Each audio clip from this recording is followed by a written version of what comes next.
Call to courage. It's a call to courage. This is part 2 of book of Esther. We're just simply doing an Old Testament summary, but the Lord has opened many doors as far as the study of this, so we're going to go through this and enjoy it. We went through all of the stats the last time we were together. We worked through what God states in the entire book, but we're now going to kind of go through the details a little bit. It's only a short 10 chapters, something that I hope that you've been able to read through. But my question to you, I would like to begin with you today and ask you this question. Are you a courageous person? Do you have courage? Ask yourself that question. Do I have courage? As I've studied the book, this book, it has brought to me how important courage is in our life. Now, when we answer that question, you have to do that in conjunction with the aspect of fear. Fear is the surrounding aroma that allows for us to be courageous. So how do you respond to that? Courage comes from God. This story that we're going to be looking at today and work through is going to be something that I hope will touch in your heart. The setting of the book of Esther is that which will help you in the very fibers of your problems, because we're going to deal with that. We're going to look at that. How do I act? How do I respond? What do I do when I'm stuck in a spot? We know the New Testament passage of Scripture, for He has not given us a spirit of fear, but of power and of love and a sound mind. So God doesn't give us fear, but He uses fear in our life. That happens. That happens. So here in this story, we're going to be able to watch this and see this. Israel, just a little bit of a background so we can And so God brings Assyria and conquers them in 722 BC and takes them away to captivity. Judah, who is in the south, doesn't learn the lessons, and how often we don't learn the lessons, but they don't learn the lessons that are right before them. And so God brings Babylon and conquers them in 605, takes them away for a 70-year captivity.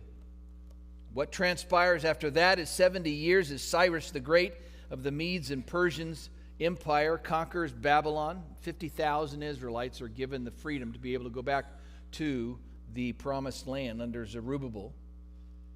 And yet 2 million of them stay in Persia. Darius follows Cyrus and seeks to conquer Greece, and he fails. He marries Cyrus's daughter Atossa, and their son Xerxes is born. He's not the oldest son, but this is the man that we learn about in the book of Esther. Ahasuerus is his name there. And now we begin this book. Xerxes, before leaving on a campaign to go beat up the Greeks, which he has some wars that he wins and some that he loses, he puts off what you see in chapter 1. So let's go to chapter 1 and start reading. Now it came to pass in the days of Ahasuerus, this was the same guy who reigned over 127 provinces from India to Ethiopia. In those days, when the king Ahasuerus sat on the throne of his kingdom, which was in Shushan, or Susa, the citadel, in the 3rd year of his reign, he made a feast for all of his officials and servants, powers of Persia and Media, nobles and the princes of the provinces being before him. And when he showed the riches of his glorious kingdom and the splendor of his mighty majesty, and on, in verse 5, and when these days were come to an end, the king made a feast lasting 7 days. So he's got 6 months worth of a party, and now he's going to end it with 7 days of just absolute drinking, I guess. So he's 7 days, and you could drink as much as you want. And while after the 7 days, it talks about all of the beauty that is there, they served drinks in the golden vessels, each vessel being different from each other, royal wine in abundance. In accordance, verse 8, with the law, drinking was not compulsory. It never is, right? For so the king had ordered it. And Queen Vashti in verse 9 also makes a feast for the women. And on the seventh day, the king gets a great idea. Let's bring the queen out here. Verse 11. To bring Queen Vashti before the king wearing her royal crown in order to show her beauty to the people and the officials, and she was beautiful to behold. And now we've got a problem. Verse 12. But Queen Vashti refused to come at the king's command. So now we got a problem. So in chapter 1, problems start. Okay? And you can look in your notes there. I said in chapter 1 is pagan problems. And so this is all about the pagan society there. And so now the king needs to know, what am I going to do about this? Because she said no to me. Can you believe it? She said no to me. And we all want to say, what as men? Get used to it, right? Get used to it. But it can't happen with the king. Can't happen with the king. So he talks to his counselors and says, so what do I do? And they say, depose her, basically. She's not queen anymore. Verse 19, if it please the king, let this occur. Verse 21, and the reply pleased the king and the princes. So basically, he deposes his queen. And then what happens, right in there between chapters 1 and 2, Xerxes, or Ahasuerus, seeks to conquer Greece between 482 and 479 BC, okay? So he takes off. So what else do you do? Your wife doesn't do what you tell her to do, you go to war. So he goes to war, okay? And he loses. He wins a couple battles, but comes back. And after 2 years of being away, he comes back, and that's where we have chapter 2. And after these things, when the wrath of King Ahasuerus subsided, he remembered Vashti. Where's the queen? You deposed her. Oh, you kidding me? And he remembered her, what she had done and what had been decreed against her. So the king's service, so he comes back. After 2 years of being away, he comes back. And these counselors have this idea, said, you know what we ought to do? Let's find a queen for him. Okay, now I just want you to note this, all right? Let's just read here. Then the king's servants who attended him said, let the beautiful young virgins be sought for the king. Let the king appoint officers in all provinces of his kingdom. There's 127 of those. Let the beautiful young virgins be sought for the king. Let the king appoint officers in the provinces of the kingdom. Verse 3. And they may gather all the beautiful young virgins to Shushan, to the citadel, into the women's quarters, under the custody of Hegai and the king's unit, custodian of the women, and let beauty preparations be given to them. Then let the young women who please the king be queen. Let the young woman who pleases the king be queen instead of Vashti. Thing pleased the king, and he did so. So they got a national beauty pageant going on. Now just realize this. Just understand this. Just hold on to this. What if you're like Mordecai, the husband of this beautiful young lady? You don't want her going to someplace else that you'll never see her again. But this is the pagan mindset. But God uses it. I want you to see this. So problems come into our lives. Problems comes into the pagans' lives. Problems comes into Christians' lives. I'm preaching away from this prosperity gospel that's going on out there. Okay, you're going to have problems. So say that to yourself verbally. I'm going to have problems. Right. So just get used to that. You're going to have problems. All right. Now, don't turn to your mate and go, you're going to have problems. Okay, don't be doing that, all right? But you're going to have problems. And not only do you have problems as Christians, listen, as Christians, you're going to have problems. But the pagans, the people who don't know the Lord, they're going to have problems. Problems are part of this life. Problems are part of this life. The question we have to ask is how we're going to deal with them, okay? So let's see what transpires here. So what happens is they go all the way out there. That pleases the king to do this. They go there, and I want you to start reading in verse 5. In Shushan, the citadel, there was a certain Jew whose name was Mordecai, son of Jar, son of Shimei, son of Kish, a Benjamite. So his family was carried away from Jerusalem with the captives who had been captured with Jeconiah, king of Judah, whom Nebuchadnezzar, the king of Babylon, carried away. Mordecai, now note this, read carefully. Mordecai had brought up Hadassah.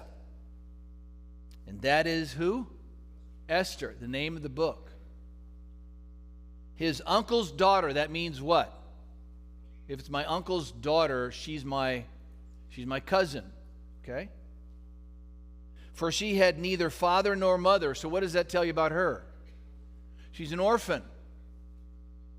She got problems? Was it of her making? No. The young woman was lovely and beautiful. Literally in the Hebrew, those two words there mean she was physically beautiful and her form was worthy. And nobody's moving, saying, what in the world does that mean? Okay. Because, brothers and sisters, listen to this. Don't think about it in the Western sense.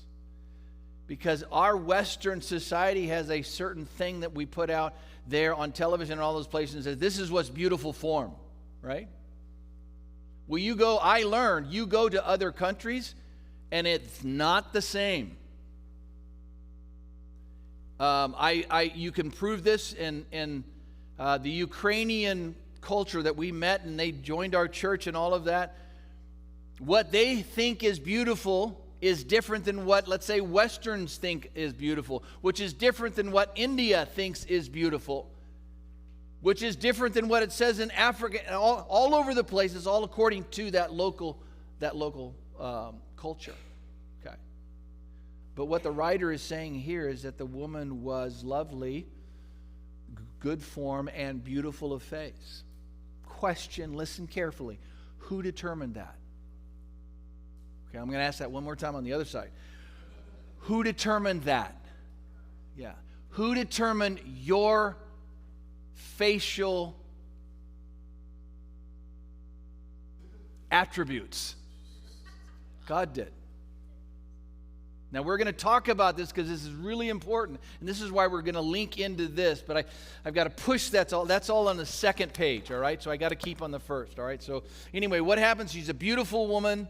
She's an orphan. When her father and mother died in verse 7, Mordecai took her as his own daughter. So she gets chosen,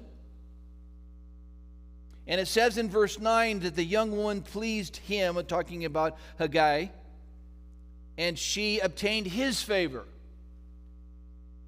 So I want you to see, I went through this book and started underlining in yellow all of the things that God was doing, signing his name to this book.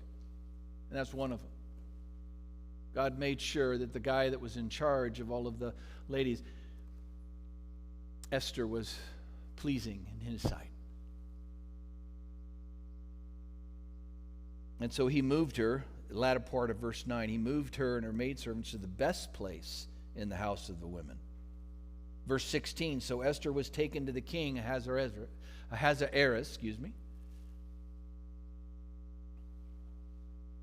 So Esther was taken to the king into his royal palace in the 10th month, which is the month of Tebeth, in the 7th year of his reign. Is this a problem? I just want you to think through that.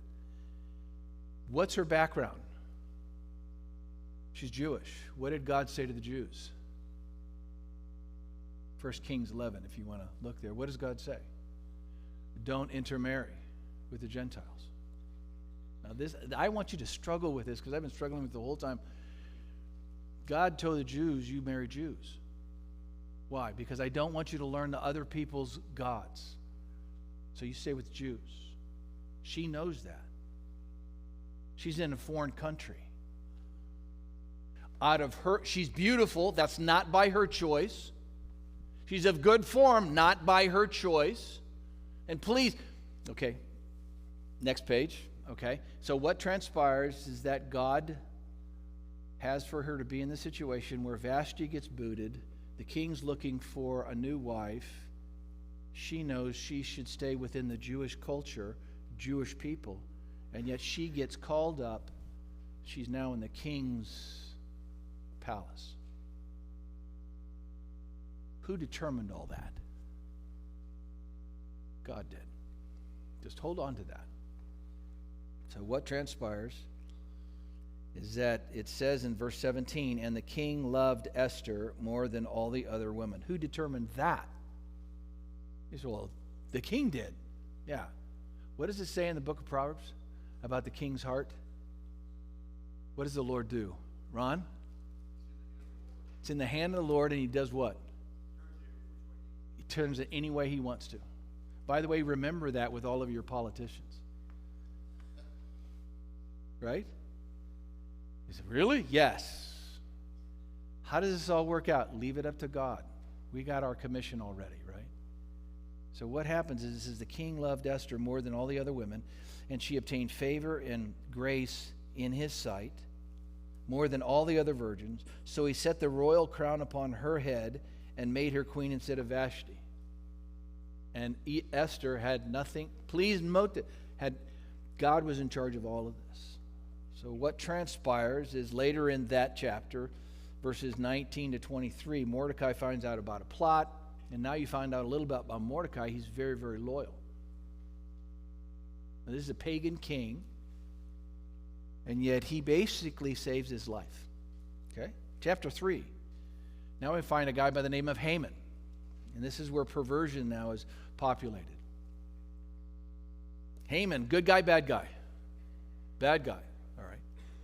Descendant of Agag, who was king of the Amalekites. And I've got all of these. I want you to realize that for whatever reason in God's design, he said, I am going to be at war with the Amalekites forever. He says that in Exodus chapter 17 and 8. Because they attacked my nation when they were coming out, the weak of my nation. They attacked the weak of my children coming out of Egypt. And I will take care of them. He says, I will have war with them. And that happens. You can see that in what transpires. It comes down quickly. It comes down to 1 Samuel 15, where God said to King Saul, take care of the Amalekites, wipe them out. Whole story there. This guy is a resident. This guy is a lineage. This guy is connected to all of that. Because it says there that his name is Haman the Agagite. Agag was king of the Amalekites. So he's a descendant of that, direct descendant of that. And now what happens between him and Mordecai? They're buds, right? No, they're not buds. Why? Because the king likes Haman and sets him up on authority. You'll see this in chapter 3. So he goes through all the streets and expects for everybody to do what? Bow down, right? How does Mordecai feel about that? What's one of Mordecai's characteristics? Yeah, he's loyal. He's loyal to who? God. So I'm not going to bow down to this other person. And there's probably also, you can go to church for all kinds of reasons, right? You can go for the right reasons. Some of you can go for yes, I'm good. I'm going to church, okay? So there was a little bit of that maybe with Mordecai. I don't know. It doesn't say it in the text. But he doesn't want to bow down and give honor to Haman. How does Haman respond to that? He's mad. You can see that. Look at verse 5.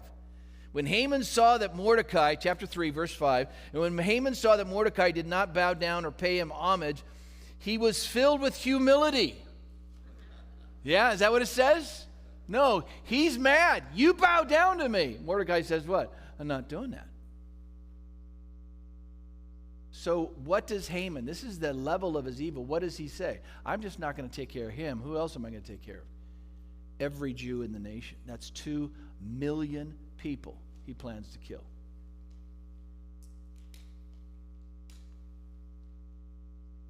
And you could see that this is where it starts with Purim because he finds out the date that he's going to do it. And by the way, in verse 13, and letters were sent out. He goes to the king. He says, can I kill all the Jews? The king says, sure. He did. He just, okay, whatever you need. And verse 13, and the letters were sent out by couriers into all the king's provinces to destroy, to kill, to annihilate all the Jews, both young and old, little children and women, in one day on the 13th day of the 12th month, which is the month of Adar, to plunder their possessions. March 7th, 473 BC. That was the day. March 7th. And a copy of the document was issued all over the place. And how does Mordecai in chapter 4 respond? What's he do? Look at chapter 4. Mordecai learned all that had happened, and he tore his clothes, put on sackcloth, ashes, and went into the midst of the city, crying out with a loud and bitter cry. Why? Everybody's dying. This guy's got all the money. He's got all the power. He's got everything. He's going to kill the Jews. Please listen to me on that. I want to dig into this really quick, but I got to wait. But know this, there are going to be problems that come into your life that are bigger than you. Got that? They're going to come into your life and they're going to be bigger than you. Just note that that's going to happen. Don't think that just because you become a Christian, who was it Michael? Was it Michael who was saying it was praying? Or no, it was Matthew was saying he was praying. He said, this is as good as it gets. Did you say that, Matthew? Yeah, you said that second. I caught the first one. Yeah, I hear that. So he's changing his prayer, right? Because this isn't as good as it gets, right? And I totally agree with him. This is as bad as it gets. I just want to tell you, all the people that go to heaven are having a whale of a time right now. They're in party style. They are. And we're not there. Don't expect this to be heaven. It's not going to be. Amen? All right. So this is what's happening now. This is a huge deal. Everybody's going to die. So what does he do in chapter 4? Mordecai goes and talks to Esther and says, you got to help. And what is her response? He says to her, you got to go tell the king. And her response is what? I can't go to the king. He hasn't called me. I can't go talk to the king unless that's a weird relationship. I can't talk to the king unless he calls me. If I do, I get killed. How does Mordecai respond to that? Listen, if you think that you're going to get saved because you're the queen, Look at how he says this. Verse 18, and Mordecai told them to answer Esther, do you think in your heart that you will escape in the king's palace any more than all the other Jews? And he says in verse 14, a phrase that we all love, yet who knows whether you've come to the kingdom for such a time as this. You have that in your life. Why are you living in 2022 and not in 400 BC? Who determined that? Now, are you glad you're living in 2022? Oh, yeah. How did our Christian brothers live in the first century? There was a guy by the name of Nero. Nice guy, bad guy? Bad guy. And if you didn't obey him, you were crucified. We live in a very, very good time for us. But here he says, you have been brought to this at such a time as this. And so she says, and I want you to see this in verse 16, it's okay, go gather all the Jews who are in Shushan and fast for me, neither eat or drink for 3 days, night and day. My maids and I will fast likewise. By the way, anywhere in the Old Testament, anywhere in the Scriptures where you're talking about fasting, you're also talking about prayer. We call it prayer and fasting. Now, you can pray without fasting, but when you're fasting, it's for the manner of prayer. So they were not just fasting, they were praying. My maids and I will also fast likewise, and so I will go to the king, which is against the law. What do you mean? You couldn't, like I said, you couldn't go into the king's presence unless you were summoned. So she's breaking the law to do this. And I love this. And if I perish, what? Kids get this. Kids get this. If I perish, I perish. My life is in the hand of God. That's the end of chapter 4. So then you got Esther, and she asks the king and Haman to come to a banquet. That's in chapter 5. And so they all are excited and want to go to her banquet. Okay? Chapter 6 comes. The king honors Mordecai. I love this. Chapter 6 is hilarious to me because of the pride of Haman. So who can't sleep according to chapter 6, verse 1? That night the king could not sleep. Who determined that? So just remember that when you can't sleep at night. I had a wonderful night of sleep. My wife had to wake me up this morning. The Lord was teaching me as I was sleeping. You know, the Lord does give dreams. But the king couldn't sleep. Now, you just got to see the hand of God. So what does he do? No, he says, bring the records and read to me. So the guy brings out, he's got all kinds of scrolls over there. He packs one scroll, takes it over here, and he starts reading to the king at nighttime because he can't sleep. And what does the king hope? That the records will what? Put him to sleep. And so the guy starts reading. He's picked one scroll. He brings it out, and who's he reading about? Mordecai. And he says, hey, has Mordecai been blessed for what he did for me? Because he saved my life. And he says, no, not yet. At that moment, who comes into the king's palace? Haman. This is a wonderful story. And he comes to Haman. Haman, come in here. Haman comes and he said, Haman, what should be done to the guy that the king really delights in? And what is Haman? It says it right in the scripture. What does Haman think? Dude, he's talking about me. He doesn't say those words, but that's what's going through his head, right? And so he just says, give him the king's garments, give him the king's horse, trail him around in all of the capital saying, this is going to be done to the guy who the king is pleased with. Do that. And just love this. Look what happens. Verse 10. And the king said to Haman, hurry, take the robe and the horse as you have suggested and do for Mordecai the Jew. Oh, are you kidding me? And what does Haman have to do? Do that. And what's interesting to me? And so he takes them all around. You see that in verses 10 all the way down to 13. He does that. But look at verse 12. After Mordecai went back to the king's gate, and Haman hurried to his own house, mourning and with his head covered. The guy is just mortified because of what he had to do to his enemy. Now note this, verse 13. Haman told his wife, Zeresh, and all of his friends everything that had happened to him. His wise men and his wife Zeresh said to him, if Mordecai, before whom you have begun to fall, is of Jewish descent, you will not prevail against him, but you will fall before him. That was prophetic. So chapter 7 comes. They go to the banquet. What does Esther do? She basically just goes up to the king and says, I'm asking for my life. And the king says, what?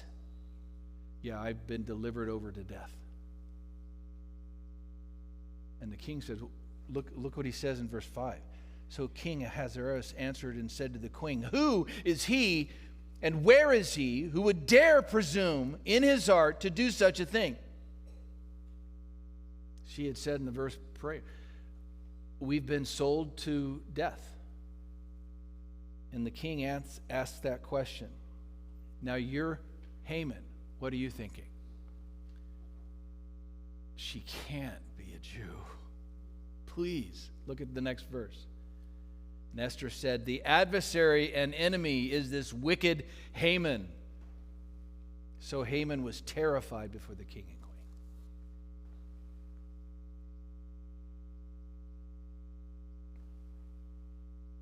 King gets up, gets mad, he's in wrath, he walks away. Haman is literally begging for his life, lays himself on the couch, because they all ate on couches.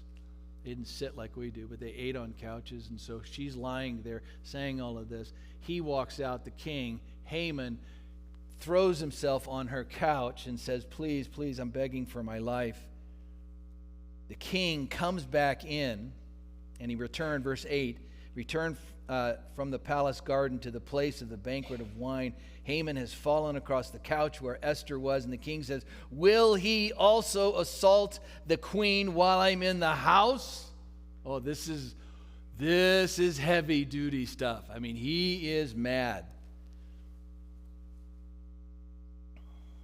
And as the word left the king's mouth, they covered Haman's face, put a bag over his head. And it's interesting to me. Now, Harbona, one of the eunuchs, said to the king, oh, by the way, I just thought I'd tell you this, king.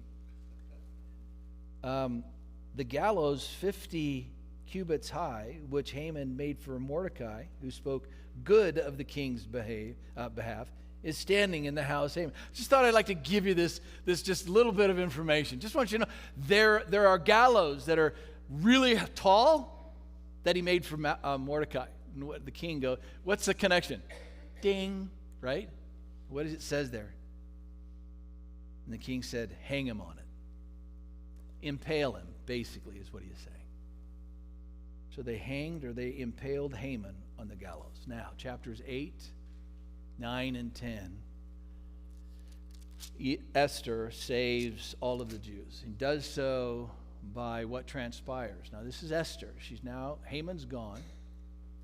Esther, and it says this throughout this, and you see there's the divine direction and all this, and the courage. What transpires in 8 and 10 is that Esther saves the nation of Israel from extinction. Now, there's a funny law back in that time for the Medes and Persians, which said this: if you make one law, you can't make another law to break that law. So what the law was is that all of the people, all the enemies of the Jews, the law that was made was, can attack the Jews without any problem and kill them, take all of their possessions. Well, the king can't come up and say, because it's the law of the Medes and Persians, you can't come up and say, well, no, you can't do that anymore. So he had to make another law. And then the other law, he says to Esther, go ahead, and what he does is he took off the signet ring in chapter 8, verse 2, took off the signet ring which he had taken from Haman and gave it to Mordecai. So now Mordecai has that signet ring. He's prime minister. And so she says, she falls down in front of the king and says, my whole nation's going to be destroyed because of the law. Verse 7, King Ahasuerus said to Queen Esther and Mordecai the Jew, indeed, I have given Esther the house of Haman, and they have hanged him in the gallows because he tried to lay his hand against the Jew. You yourself write a decree. You yourself write a decree. And so she writes a decree with Malachi that says you can defend yourself. All the Jews, you can defend yourself. So anybody comes at you, you can defend yourself. They put that out there. And that happens a little bit later. And the Jews are able to defend themselves. Now that's the whole story that sets up Purim. And the Jews to this day celebrate Purim. And what that came from is a word for dice. And when Haman threw the dice of what day should it happen, and we told you what day, I told you that day was going to be March 7th, 473 BC. That was month 12, so the last month of the year. It was going to be basically 11 months later. On that day, now the law came out, all the Jews can defend themselves. And so every year the Jews have celebrated Purim. That talks about the fact that God protected us. Now, that's the story. And now I want to apply it to you and to me. And this is what I want you, in your notes, there are two major applications for Hope Chapel. Two major applications for Hope Chapel into the book of Esther. And I want you to get that. And we'll start with the first one today. God intends for us, and please note this, write this down in your notes. God intends for us to deal with problems. Would you raise your hand if you have a problem in your life? I don't think I see anybody it's funny to me because I say that and I see husbands and wives and boyfriends and girlfriends turn to each other like, do we have a problem? Okay. If you turned, this message is for you, okay? If you didn't turn, this message is for you. But what I want you to get here is that all of us have problems. So God intends for us to deal with the problem. That's the first thing that we're going to look at. Second thing, either today or weeks to come, the second thing is God intends for us to develop relationships. This is God's message to our church. I want our church to come to a place where we deal with the problems. Do not say, I'm going to solve the problem. That's not in your quandary. That's not for you to do. You cannot solve problems. You cannot. You can only deal with it. God determines whether the problem is solved or not. You got that? That's really important because we get out there, you got to solve problems. That's in God's hands. I just deal with the problem. The problem is, in some of us, is that we're not dealing with the problems. We're ignoring them. Can I tell you something?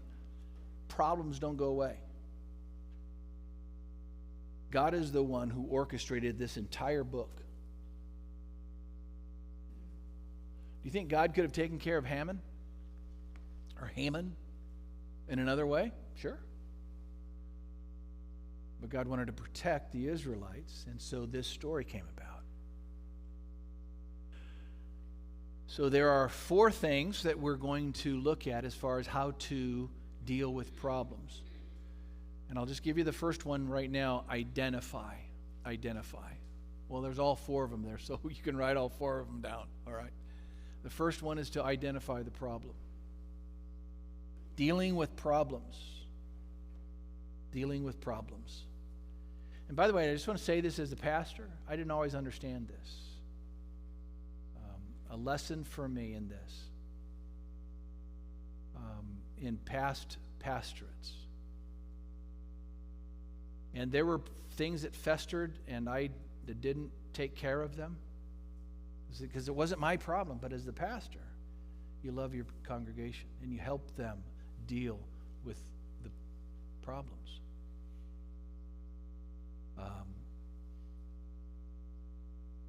If we don't deal with our problems as a church, this church will be destroyed. Let me say it another way. Churches that die are churches that won't deal with their problems.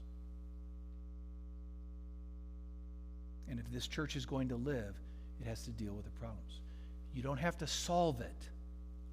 You have to deal with it. Now, what's the difference?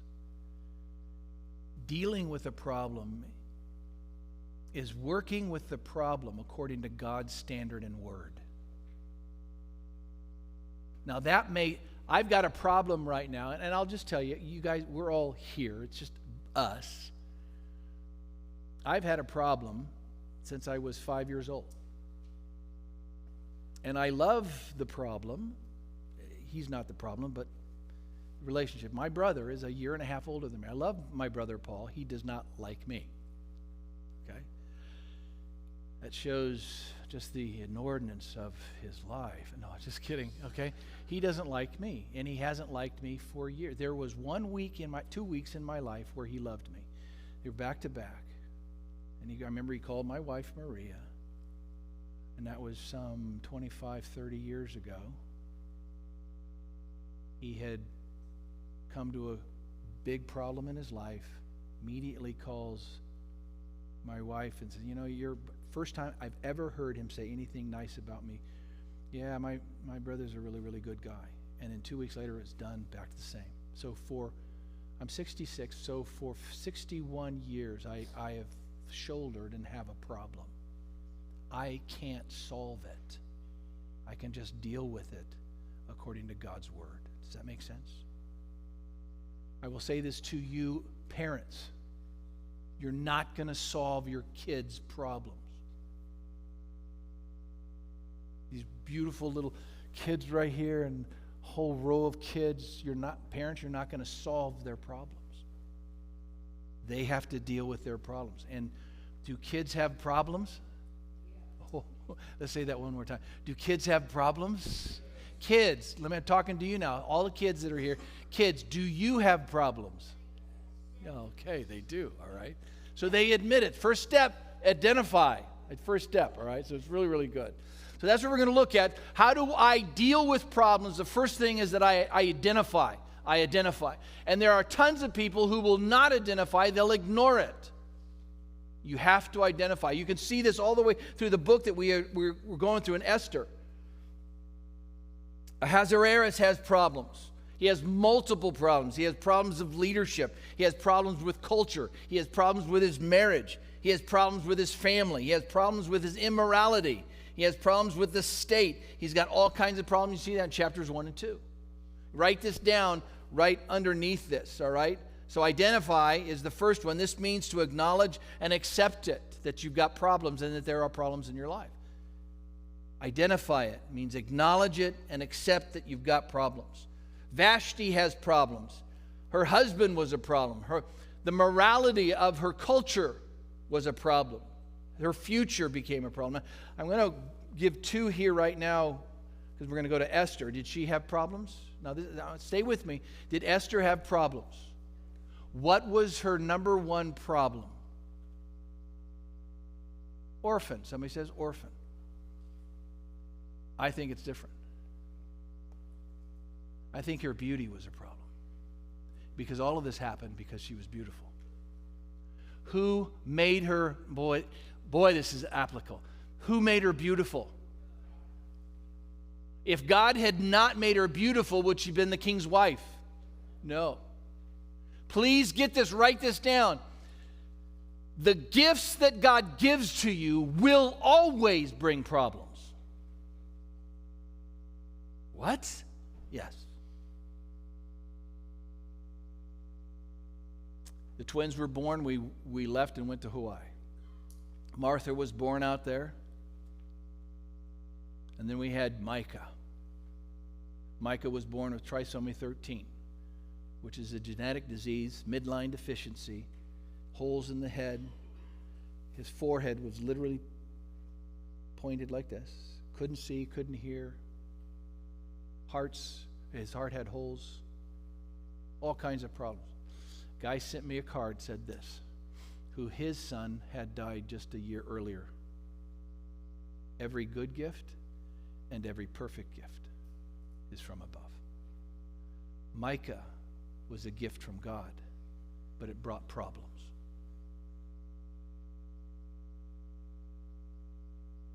There was agony, there was tears, there was pain. Guy came up to me at church and said, how in the world could this happen? You're the pastor. And I looked at him, I said, do you think because I'm a pastor I get a pass? And he said, yes. I said, no, sir. The Sunday that we dedicated him, he only lived 15 days. We had him 7 days in Oahu, lived 7 more days in Kauai, brought him to church, committed him to the Lord. Next Sunday he was gone. Then Jesus came and got him. But in that service, I was telling the church that Mike, and they had all known that. But there were two ladies. One of them was a guest, and one was a member. And they were trying to hide that they had infants in their arms away from me because of what I had just gone through. And after the service, I just made a beeline to one of them, and I just said, can I please hold? She goes, I'm so sorry. I said, no. I've been dealing with death. This is life. And I held the little baby in my arms. I hugged it. God's gifts brings problems. He wants you to deal with them. The first thing that you got to do is you got to identify. Now, God made Esther beautiful.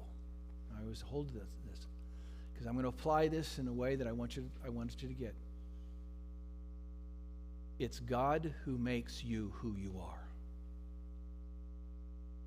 God makes you who you are. Mark Nesbitt, would you please stand up? Josh, would you please stand?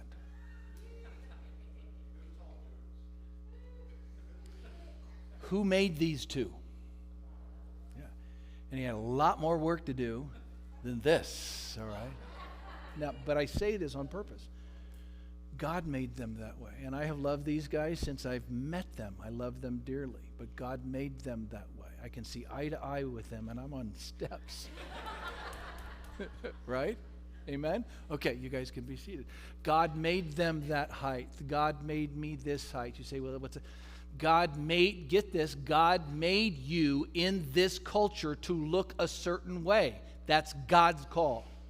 And some of you kids are being taught in school, please listen, you're being taught at school that a certain thing is pretty and a certain thing is not pretty. God makes beautiful. God makes beautiful. And how you are with the things that you have is God's design. You say, but it isn't perfect.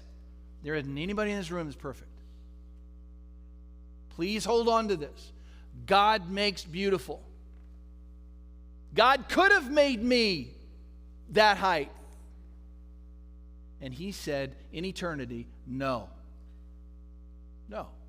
And that's fine. God makes you as you are. Don't, and that has ramification. God made you male or female. Please get this. God did that. The world comes up and says, I don't like God, so no, you can determine what you are. No, sir. It is actually a rebellion. It's not gender confusion. It's gender rebellion. God made this. And this is what our society says, I don't like God, so you don't have the right to do that. We'll determine who we are and what we are. No, sir. No, sir. No, sir. Children go to school and they tell you different. Simple statement is, that's not what my God said. That's your answer. That's not what my God said. My God said this already. He made this definition.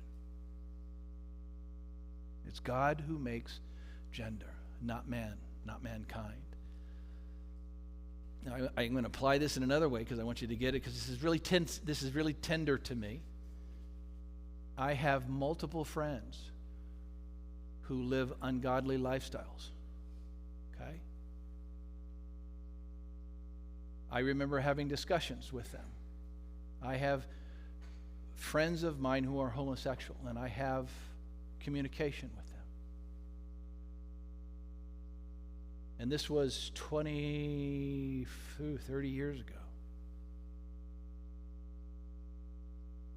He said, now I know you don't like me because I'm gay. That was his statement. I said, that's not true. I said, I love you. You're a human being.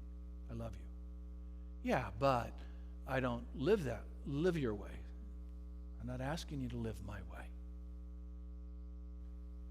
And you really, this was a teenager. You really do love me. Yes. And the way that Marie and I youth pastored, I think it proved out in his life. He knew that. We're called to love everybody. Not the ones that we get along with. Love them, but love the ones that also are tough to get along with. And I remember the discussion he had to me. He said this, yeah, but I just have had this propensity since I was a child. I said, okay. What does God say about it? Well, yeah, and this was back before they've started to redo the text and all of that stuff. He said, God says it's sin. I said, okay. Please get this. And he said, but why would God create me with a propensity for that? I said, what did you just say? He said, why would God create me with a propensity for same sex? I said, okay. I'm married. He said, yes. I said, Do you think that within the heart of a man or a heart of a woman that there is a propensity just for one? He said, well, what do you mean? He said, why are we having people who are being unfaithful to their mate? Why are they unfaithful to their mate for somebody else? It's because they have a propensity for that. Does that make sense? God tells me all the time, you can't do your propensities. You got one wife. That's it. Thank God. Only one. Because all in the Old Testament, you got Solomon. How many times did he have to make that mistake? How many wives did he have? 700 wives. How many cucumbers did he have? How many concubines did he have? 300. That's a total of 1,000 women in his life.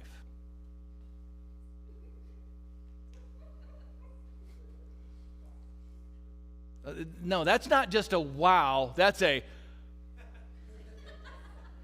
1,000 of them. How many did David have? Yeah. How many kids? 26 sons. I think it's 26 sons. 7 wives. What did God say in the Garden of Gethsemane? He made Adam and Eve. Just one. And we can't get into all of the stuff, but I'm saying that God tells us all the time, you can't do what your propensities are. Because you know what? I'm a sinful person. And I have sinful propensities. There are people who have propensities for stealing, for lying, for cheating, for murder. Just because you have a propensity doesn't give you the right to do it. What you do is say, God, what do you say? And God says this. Boom. Okay.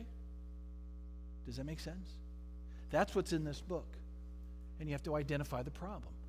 I'm the problem, or my propensity is the problem. I got to do what God calls me to do. So you love them, whoever they are, you love them, but you say, this is what my God says. God makes beautiful. But I'll close with this one. Mordecai, did he have problems? Yeah, what was his problem? He was a man of worship, and he was a man of loyalty. And that brought problems. The gifts of God will always bring problems into your life. Mates, husbands, wives, the person sitting next to you is a gift from God, and they will bring problems. And all God's children, both male and female, said, yeah, amen. And God says, deal with it. Doesn't say solve it. This is what men want to do. Let's solve this. No. Deal with it according to the biblical way. But don't try to solve your wife. I remember the first time my wife called me into the kitchen and said, I need to talk with you. And so she started telling me, and she goes, I don't want any solutions. I don't want you to fix it. I just want you to listen. And in my heart, I went, what? You just want me to listen? Yes, that's all I want you to do. Listen. That's odd. How many guys have had that conversation? Okay, all right. And so, you know what you do, guys? Shut up and listen. Now, I can't show you that in Scripture, but I'm just saying, shut up and listen. And say, I love you very much. And walk away and stop thinking about how you can fix it. What she just said, let it go. Let it go. So that was Mordecai. He had a problem with loyalty and worship. It brought problems. They will always be your virtues in your life will always be tested. Always. Hold on to this. First thing you have to do when you got a problem is identify it. And that means acknowledge it and accept it. Okay? I have 5 kids. One in heaven is not a problem. He's number 6. I can't wait to see him. I think he's probably 6'7", 6'8", something like that. As the Lord said, no, you're not going to have him downstairs. Okay? No. He's up in heaven. I can't wait to see him, but I've got 5 kids and I got 5 problems. And they have 2 parents and they've got 1 problem. No, just kidding. They have 2 problems, okay? They have 2 problems. My wife is not a problem, okay? But the thing you got to understand and realize is that you're going to have problems in a life. Acknowledge it, identify it, and deal with it. So your paper right there, number 1, there's 3 blank lines. I want you to write in those 3 blanks, I want you to write down a problem in your life. Identify it, write it down.